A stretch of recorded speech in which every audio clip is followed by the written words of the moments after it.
966.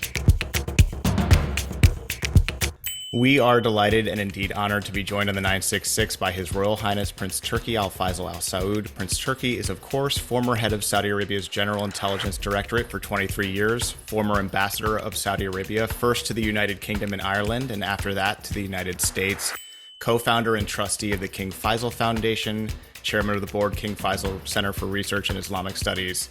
Prince Turki is also a visiting distinguished professor at Georgetown University. Your Royal Highness Prince Turki, thank you so much for joining us on the 966. Lovely to see you. Thank you. Thank you, Mr. Ziegler. And thank you, Mr. Wilson, for inviting me. It's a pleasure to be with you. Well, it's our pleasure, and it's really, truly an honor. We're just delighted to have you. I first met you, Prince Turki, in the 1990s, actually. You may not recall. I was traveling with George Nafee. I remember him. I remember you as well. And we saw you George in Riyadh. Nafee. He was one of the first to deal in American-Arab relations. He was very passionate about it, and it was it was my first intro after finishing up at Johns Hopkins. But we're here today to talk about anything you wish. But I think I suggested that if we could get your insights and thoughts on the King Faisal Foundation and the tremendous work it's done, and I'm interested in that. We're all interested in that because I don't think it gets the attention it needs. Before we get into that, Prince Turki, I wanted to maybe for our listeners to talk a little bit about King Faisal himself, if this is okay. And sure. I don't want to be presumptuous, but a little brief intro about King Faisal. His timing was extraordinary. He was born in 1906. This is only 4 years after his father, Abdulaziz bin Abdulaziz Al-Saud, reconquered Riyadh and began creating a modern Saudi state. And Faisal bin Abdulaziz, later to be King Faisal, is the third oldest son of King Abdulaziz, and he was often side by side with his father as he methodically consolidated key regions of the Arabian Peninsula. In fact, at the age of 14, he traveled as King Abdulaziz's envoy to Britain and France. And now this maybe is a plug for you, Prince Turki. This 5-month diplomatic journey is a subject of a full-length feature film, Born a King. Yes. And it's supposed to be extraordinary. I have not been able to see it yet, much to my regret. But returning to Faisal bin Abdulaziz, he became viceroy of the newly conquered Hijaz region at the age of 20, first, Saudi royal to be in Britain or France at 14, viceroy of the Hajj at 20, later serving as Minister of Interior, President of the Consultative Assembly, Crown Prince, and Prime Minister. And by the time he was named King of Saudi Arabia, he had also served as Minister of Foreign Affairs for 30 years. Yes. While serving as king from 1964 to 1975, he implemented a policy of modernization and reform, abolishing slavery, introducing female education, establishing a welfare system in the Ministry of Justice, among many, many other steps. And this is where I'm a little embarrassed because, this is your father, someone you know so well, but he was known as a person of integrity and character. And both then and now, and this is interesting because I feel this as an American, I'm not Saudi, but he can only be described as beloved by all Saudis. And just to kick it off, Prince Turki, obviously, apart from being King Faisal's son, you actually served as an advisor to King Faisal's royal court beginning in 1973. And as you well know, a head of state makes innumerable decisions that directly impact the country and citizens. And just was very interested, are there any of King Faisal's choices that stand out to you? Well, first of all, thank you for the introduction. It was pretty accurate. And as far as King Faisal's decisions, if you like, and the important moments in a career that spanned more than 50 years, you can imagine how many of those moments occurred in his life, especially that he was a trusted friend and son of the late King Abdulaziz, and an obedient and faithful servant King Saud when he was king, and subsequently serving the Saudi people as their monarch. If I can just give you some vignettes of his prior life, according to what I heard from him, for example. In 1934, there was a border conflict with Yemen, déjà vu.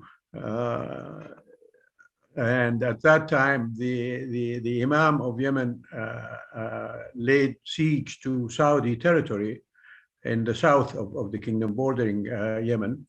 And King Abdulaziz tried through negotiation, etc., to get him to leave those territories. He wouldn't.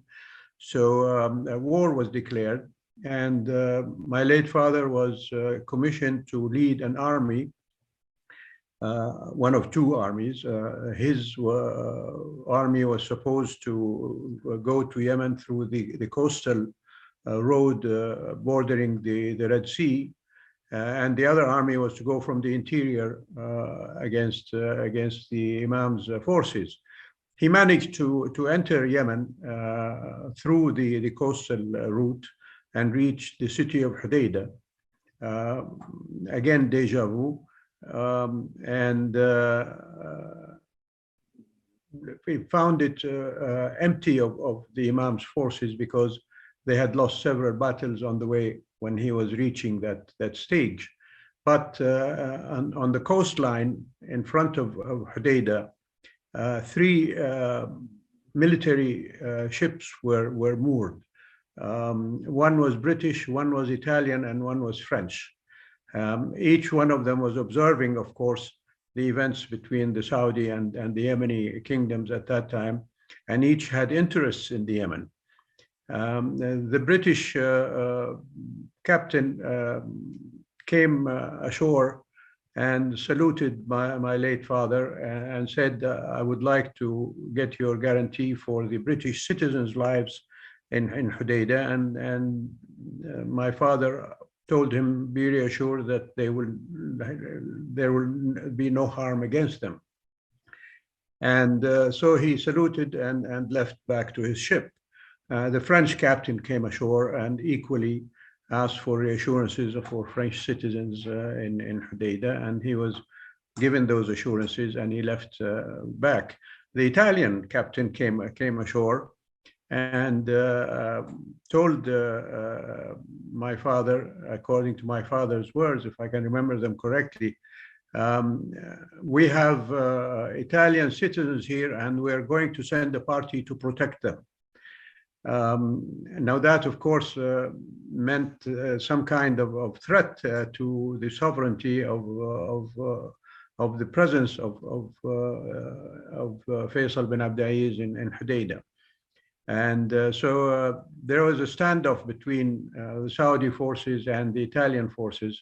Fortunately for my late father, not all of his forces were in Hodeidah when the Italian captain made that demand, but his major forces were on the way, and the deadline that my father gave to the captain to remove himself from the port came as these forces were approaching the city.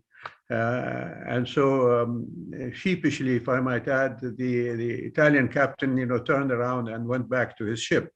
So it was that kind of confrontation, Yani, that could have led to other things, but fortunately it didn't. And he was that kind of person, Yani, not only one of patience and understanding, but also of firm resolve. That is one aspect. Another story which not many people have heard about is that when President Truman, after succeeding President Roosevelt, first affirming President Roosevelt's commitment to King Abdulaziz that nothing will be done on the issue of Palestine before consulting Arab leaders, and then Truman reversing that decision and going ahead and recognizing the then state of Israel through United Nations Security Council resolution, General Assembly resolution. My father swore that he would not go to the United States as long as President Truman remained president. From 1948, I think, he did not set foot in the United States until President Eisenhower was elected in 1952, I think it was. But it was for him, it was a matter of principle that President Truman had broken his word and the assurance of his predecessor, and therefore he didn't think that he could deal with a person like that. But with the Eisenhower administration, of course, then it was a new era, and there were good relations between them and went forward. These are just two examples to show you the character of the late King. And fascinating. I'm interested to know what the French wanted out of Hodeidah. They did have some subjects, as you know. They had African subjects who may have been working in Hodeidah. They had North African subjects who may have been working in Hodeidah as well at that time. So and anyway, in the 1930s, that part of the Red Sea was very much in contest between the then colonial powers. Italy had just advanced its claims in Ethiopia by occupying Ethiopia, colonizing it. The British had colonies in East Africa and, of course, Sudan and Egypt, but the French had Djibouti. And so just across the Bab el-Mandeb Strait from Yemen. Mm-hmm. So all of them had interest there. Fascinating. And it brings up something we talk about in the 966 a lot. So this was King Faisal, this was 1934, 2 years after Saudi Arabia had been recognized as a country. And then he declines to go after Harry Truman reneges on President Roosevelt's commitment. He declines to go. So this was King, Ibn Saud, King Abdulaziz, was king from 1932 to 1953, and when he passed away. My point is it's extraordinary. 1953, Eisenhower's president. I mean, the country, Saudi Arabia, was at that time, 21 years old. It's a young country, and I think people forget how recent all this is. Yeah. Well, not only a young country, but a very poor country in terms of financial resources. As you know, the whole story of the discovery of oil in Saudi Arabia happened by happenstance. The British, having discovered oil in Iraq, Iran, and then in Bahrain and Kuwait, King Abdulaziz invited them to look in Saudi Arabia. They did, and they came back with a report that, sorry, Your Majesty, there is no oil in your territory. Of course, they live to regret that since then. But he received an American, Charles Crane, who was, if you remember, the King Crane Commission after the First World War, which set up the mandate statuary for the post-Ottoman territories in the Levant, in Palestine, in Syria, in Lebanon, and in Iraq. And so Crane had an interest in the Arab world and came on a visit on his yacht to Jeddah and had dinner with King Abdulaziz. And they were discussing the availability of water resources in the kingdom, and the king complaining that, unfortunately, in such a large territory, there wasn't much water.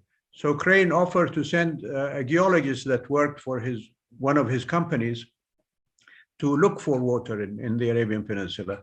And true to form, within 6 months, that geologist came back with a report to King Abdulaziz saying, basically, Your Majesty, you're absolutely right.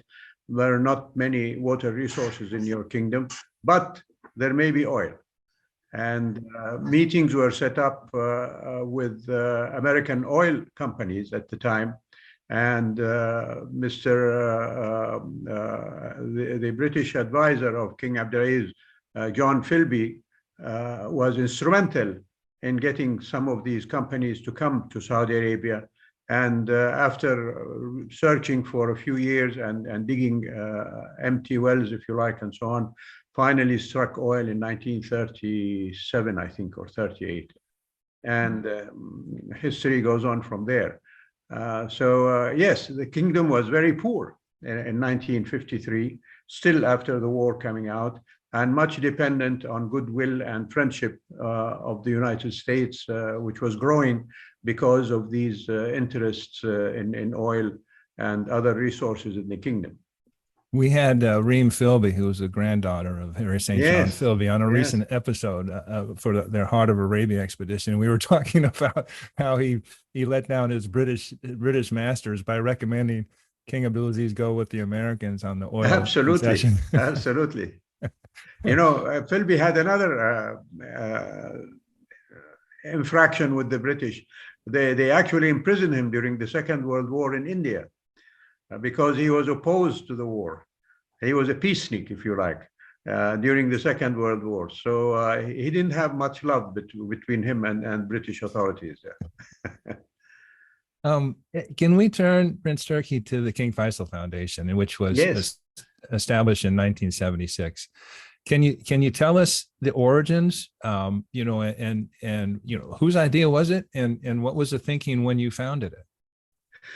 When the late king died, within the first meetings between the heirs to the king, brothers and sisters, my brother Khalid, at the time he was governor of the Asir province in the south, came up with the idea of setting up a philanthropic foundation in the name of the late king. And of course, that idea was supported by the rest of us.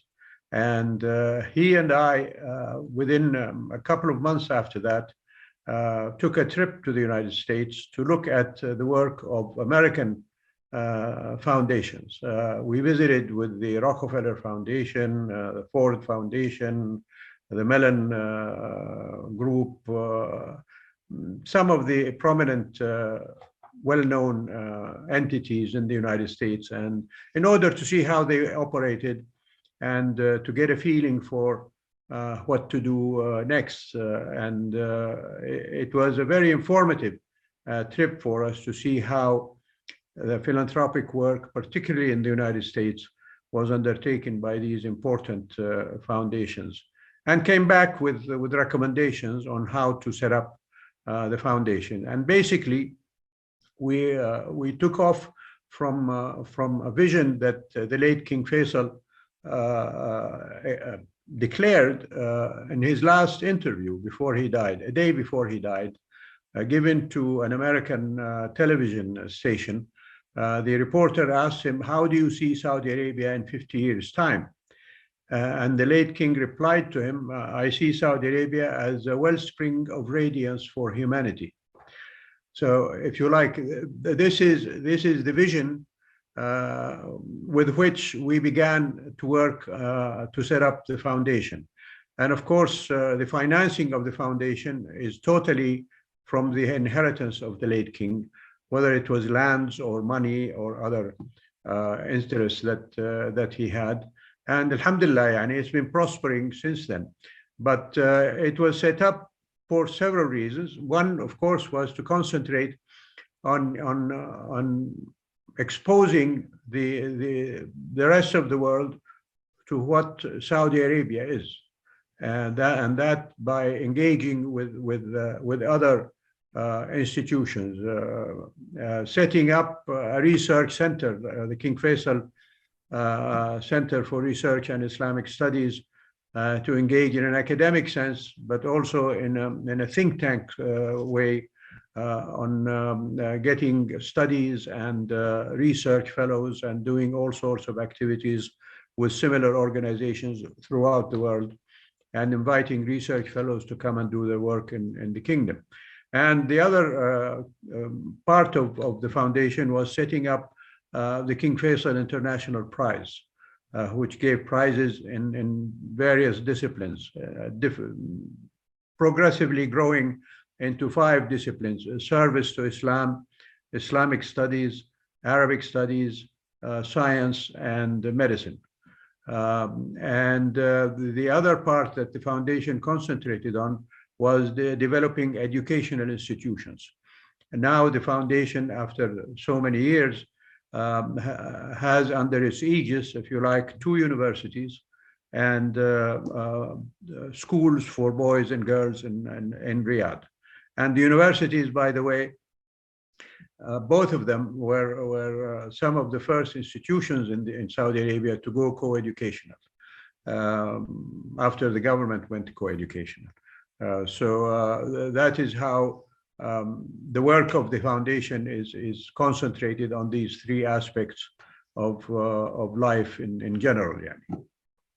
That's an extraordinary story about King Faisal the day before he passed. It reminds me a little bit of Martin Luther King's "I've been to the mountaintop" speech. Yes, yes. In that it sort of informed how he wanted to be remembered. And I think it's also fascinating that the King Faisal Prize and King Faisal Foundation obviously made a conscious decision not to focus on Islamic studies, Arabic language. Was there anything like this that existed? The King Faisal Prize now has become, an enormous international award. Right. I mean, 44 years of contributions, 282 laureates, 44 nationalities. And it's really a prestigious prize. But did anything like this exist at the time? Not at all. Not in any of the Arab countries, nor in the Islamic countries. If I don't want to be unfair to others, there may have been particular prizes given for specific accomplishments in different countries throughout the Arab and Muslim world, but none that took on the scope and the width of the coverage that the prize took. Not only, as you said, in Arabic and Islamic studies and service to Islam, but also in medicine and science. And as you said, Yani, now more than 40 nationalities have been the recipient of that prize. And so it is unique in the Arab world and the Muslim world from that context. And I don't want to, you very modestly sort of ticked off the other things that King Faisal, that have evolved and come out of the King Faisal Foundation. Each of them is an extraordinary institution entity on its own. And if we can talk a little bit about your King Faisal Center for Research in Islamic Studies, which you are the chairman of the board of directors. Yes. It founded in 1983. It itself has become an extraordinary institution. And I have to say, the 966 has benefited because we've had a number of your scholars, Mark Thompson and Neil Quilliam have come on and talk about their work on, the socioeconomic issues. Right. But just an extraordinary breadth of studies that King Faisal Research Center has established. Can you talk a little bit about that? Indeed, the center has a working library, which has been in existence since the establishment in 1983, and actually many postgraduate students that have now achieved status and fame, if you like, in the kingdom. All of them thank the King Faisal Library for, at that time in the 80s and 90s, providing them with the research facilities that they needed for their further studies. We also have something which we're very proud of, a manuscript library, which is ancient Arab manuscripts that have been bought by or donated to the center by benefactors. And we have a publishing house that periodically brings out one of these manuscripts and puts it in modern form so that people can see what ancient Arabs had something to do. And on that note, Yani, I'm happy to say that in due process, in the next few months or so, we will be producing a book which is, the center has the only copy of it in the world, which is called the News of Women. It was written by a nobleman, Ibn al-Mundhir, more than 1,000 years ago. and it specified itself to reporting on women in all aspects of their lives. And that, I think, something should shed light on the interests of those ancient Arabs and Muslims and the female sex, if you like. And so it is part of this series of manuscripts that are turned into readable books for modern people to look at. Another program that we have, of course, is the Research Fellows program, where we invite research fellows from around the world to come and do their research at the center on any subject that they wish. And the only condition we have is that whenever they leave us, that they will send us the product of their research, so that we can benefit from their work and hopefully go on from there. And the center also holds conferences and has links with as I mentioned, research institutions around the world and universities that exchange benefits from each other and hold workshops, seminars, and other lecture series that are pleasantly attended by the Riyadh community throughout the year.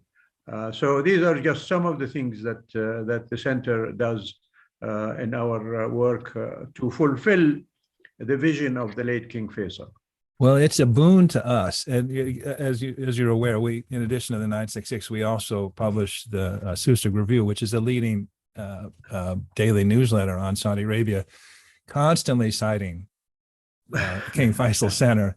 So it's a tremendous resource. So you also established 3 academic institutions in Saudi Arabia that are par excellence. I mean, really, they're sort of the benchmarks in terms of quality of education. The first was the King Faisal School in 1991.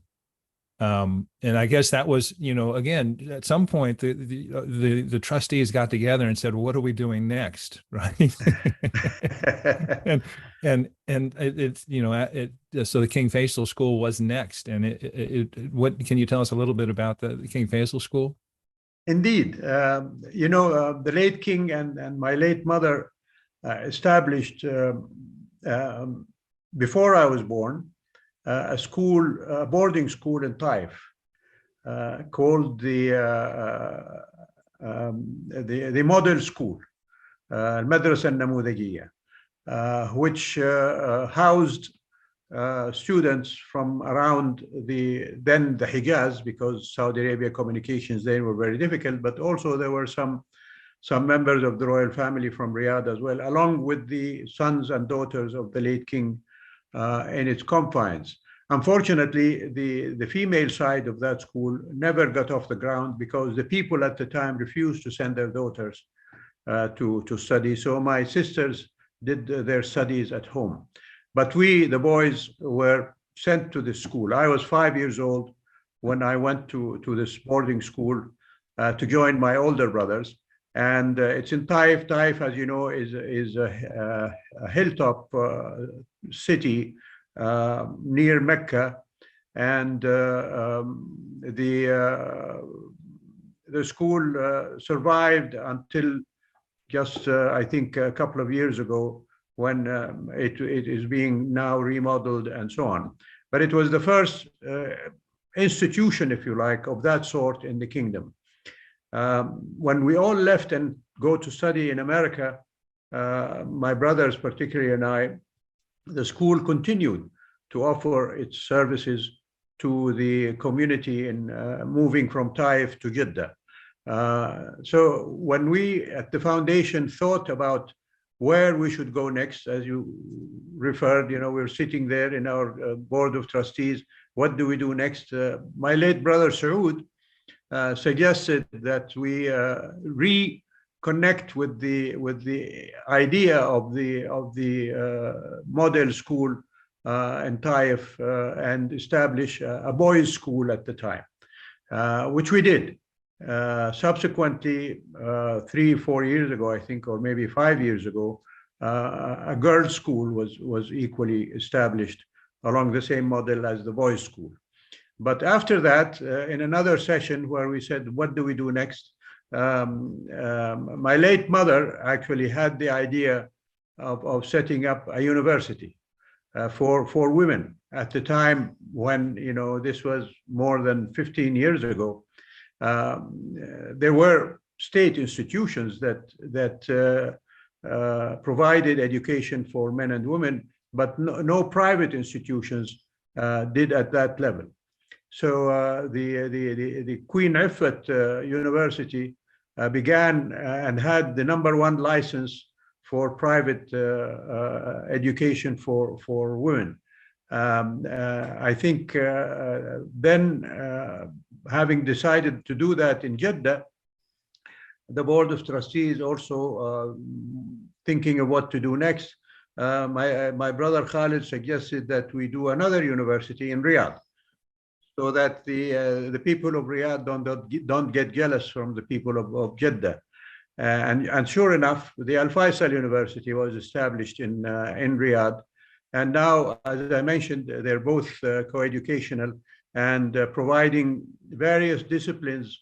And all their graduates, fortunately, are immediately picked up by businesses, by government institutions to go on and do the work and contribute to the society. Saudi, one of the things we cover often is global rankings for academic institutions, and Saudi Arabia increasingly is populating these high ranks with more and more universities. Al-Faisal University is always there.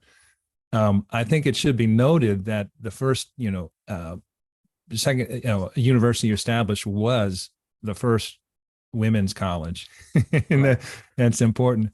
I also want to make a request, if I may. One of the first people I thought about that I'd love to have join us on the 966 was Dr. Haifa, who was president of IFA. And we haven't gotten her, I think, because she is extraordinarily busy. But we still hope to get her on, because IFA, interestingly enough, it just went co-ed this year. Is that correct? Yes.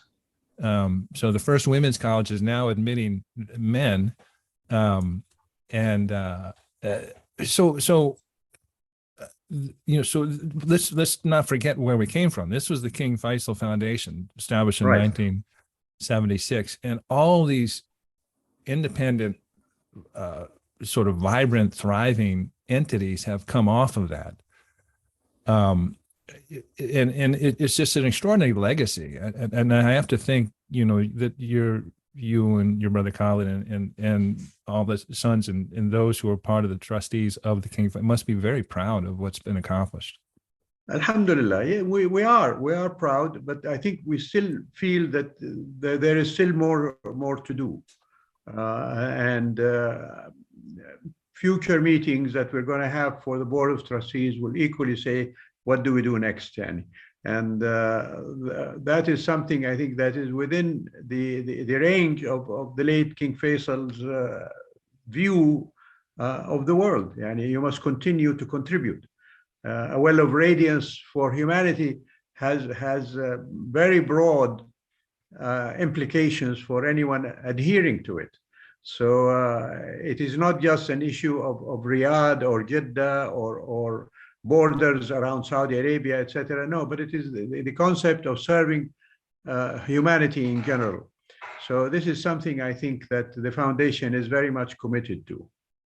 I don't want to get off track, but I inevitably do. I wanted to share an anecdote of your brother, Prince Saud, who was a long-time Minister of Foreign Affairs for Saudi Arabia. And I had the great honor of meeting a number of times, but he commented one day during a meeting that he did the New York Times Sunday crossword puzzle every week, without fail.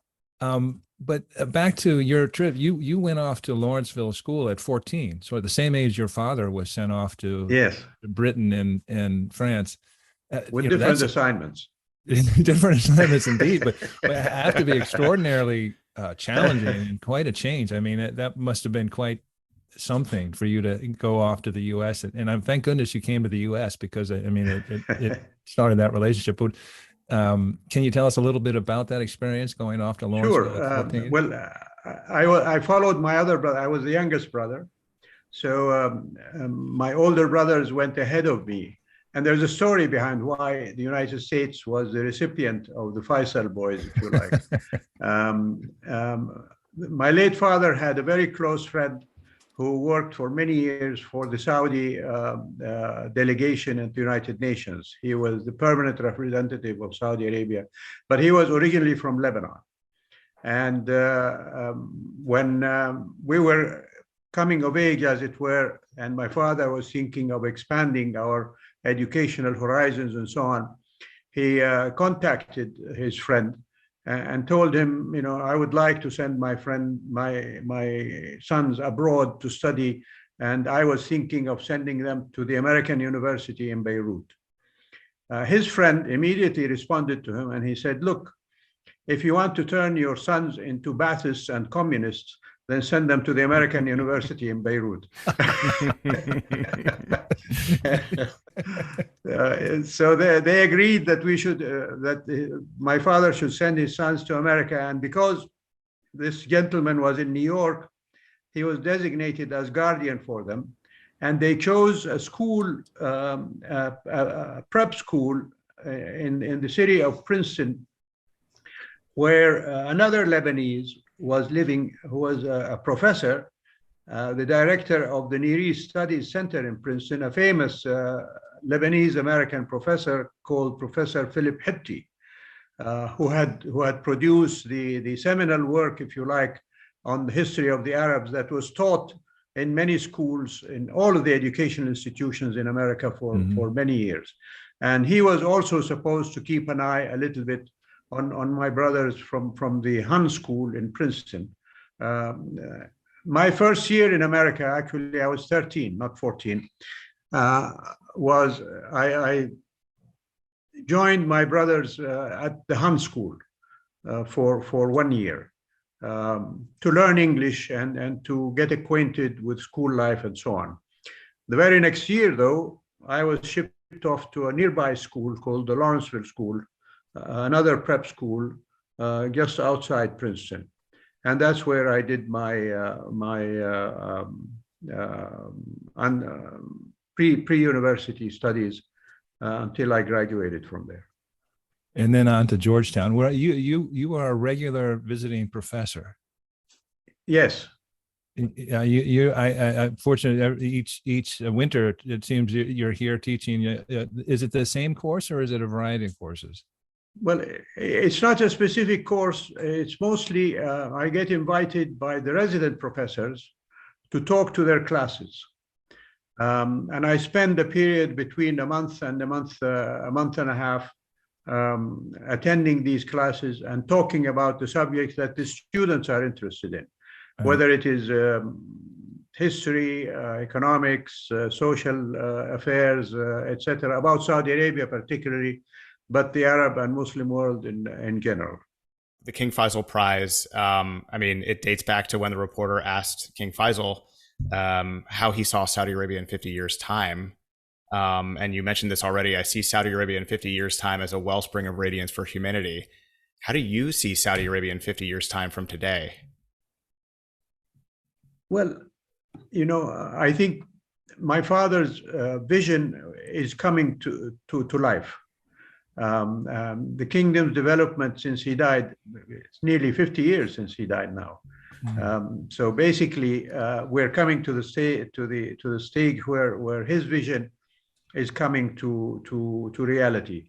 And alhamdulillah, yani, particularly under King Salman and the leadership of Crown Prince Mohammed, the inauguration of Vision 2030 is very much an application of that that broad engagement with humanity that the late king envisioned when he was asked that question. I don't have that kind of long-range perspective like my father had, but what I can say is that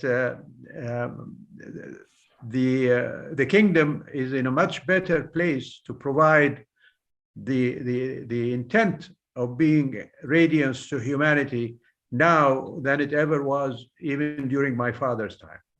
So this is where I think we're heading. A small indication of that, I think, is the success that we had on the soccer field, I guess, yesterday. The enthusiasm and the elan that within the society that Vision 2030 has inspired is extraordinary. I'm sure you've come to the kingdom since the vision was announced.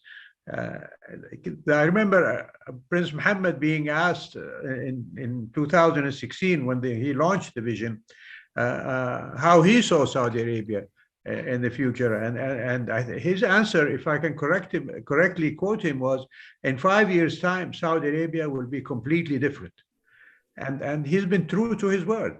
Mm-hmm. Yeah, and whether it is on social issues, whether it is on political issues, whether it is economic issues, and so on.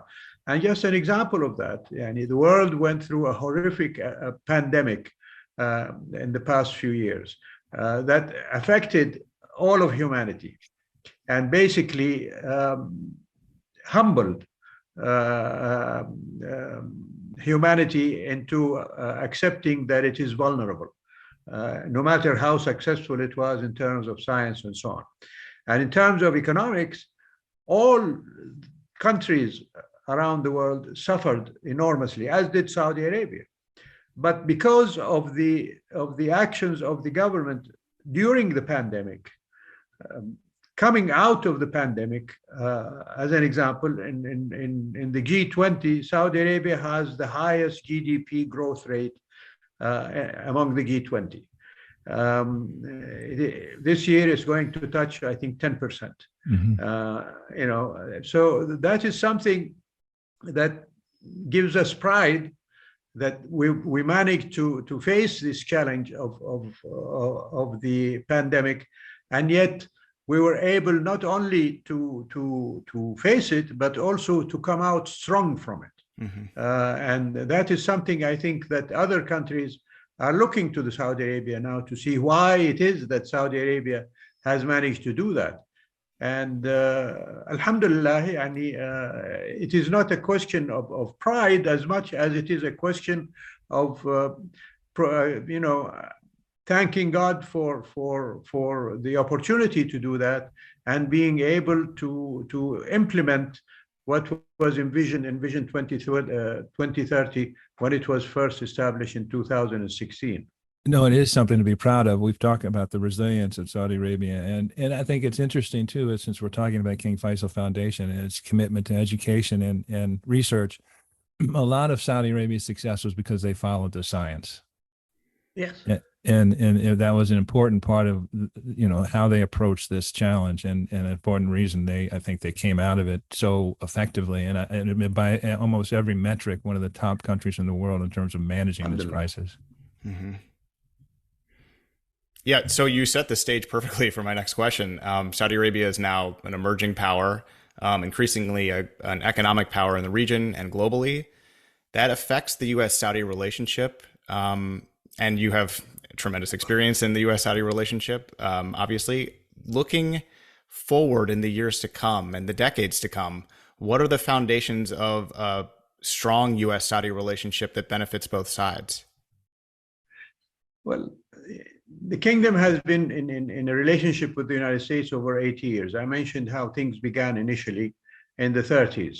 And throughout that time, we developed a very, very strong linkage to the United States, not just politically and government to government, but from my personal view, it was mostly people to people.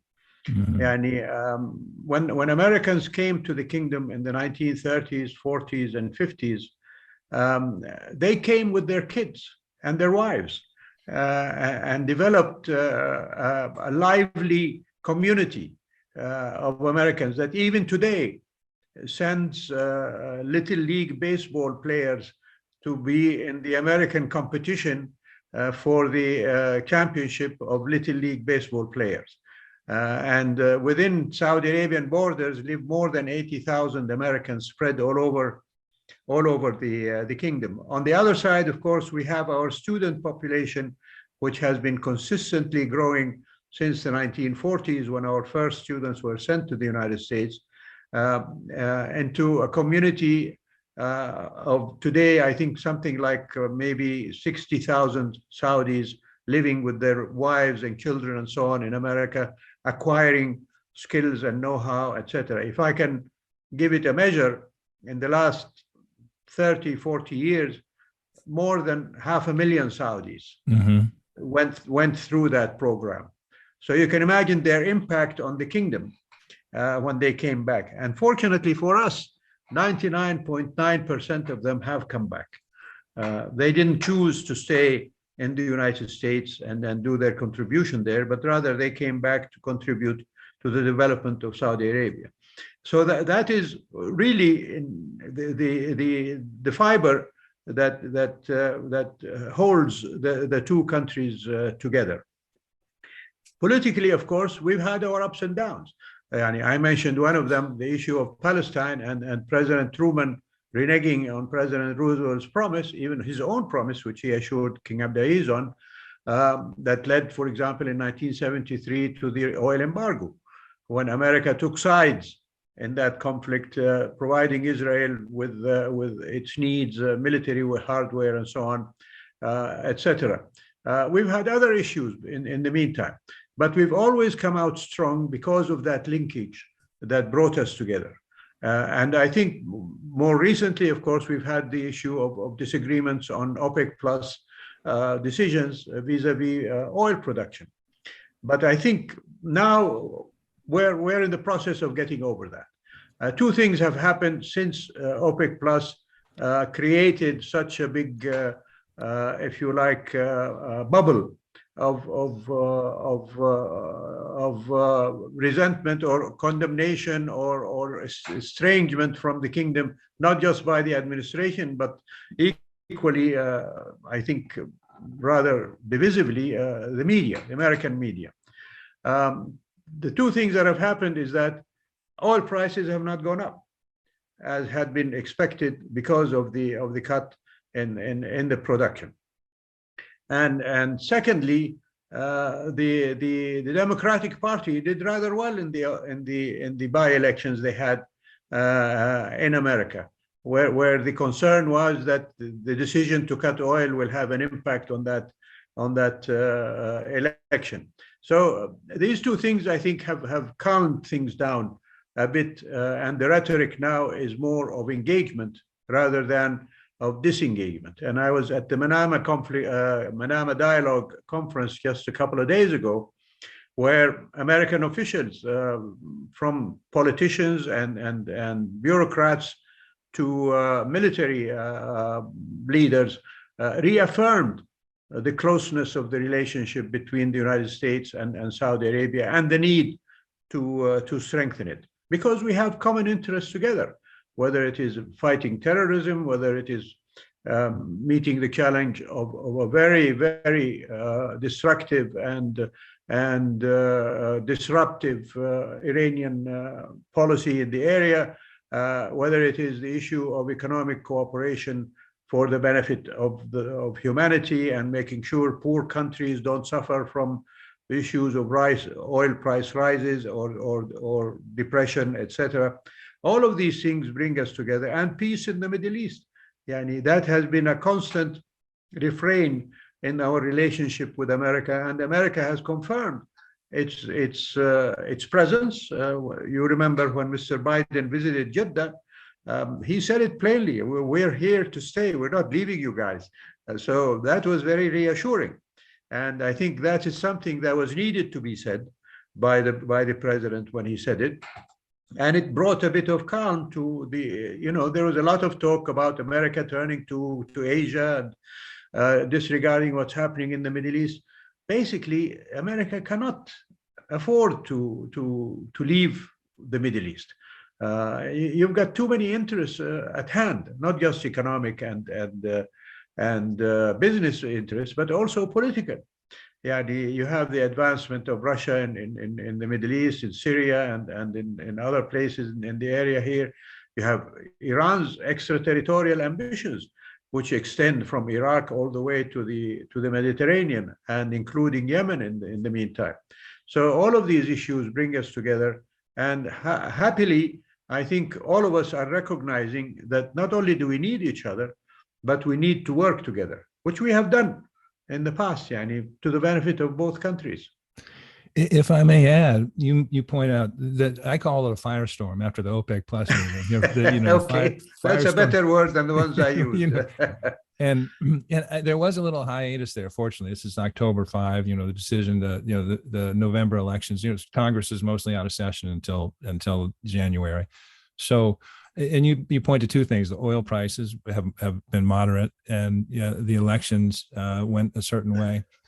We've been interested because one of the common themes on the 966 is updating the U.S. relationship with Saudi Arabia to recognize how it's changed. And after the firestorm, there was actually some decent commentary that talked about, okay, let's look at Saudi Arabia and how it's changed and changing and understand what its priorities are. And this is, again, what we try and do in the 966. So I think that's another good thing that came out of this. Yeah. And one of the things I always appreciate about you, Prince Turki, is your calm. You bring extraordinary experience and expertise and perspective to the relationship because you've watched it over time. You've been a key player in it over time.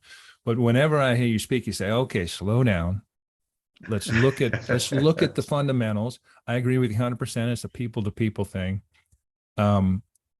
And so anyway, I just think it's an invaluable voice that you bring to the conversation. And I can't thank you enough for joining us today. Well, let me just add one thing. Princess Rima, I saw her in an interview with an American news channel when she was asked about the review of American-Saudi relationships and where it was going to go. And she said, this is going to be beneficial to both of us. And she put it very bluntly, and she said, look, we are a young country now. Not only in terms of age for the country itself, but also for most of the people, with a young leadership. So we need to engage in where we can go forward with that new development that has occurred over time. So that is something I think that the kingdom is very welcome to reviewing the relationship from that perspective. But there is a solid foundation on which to build. And I always say that we must look forward and not look backward.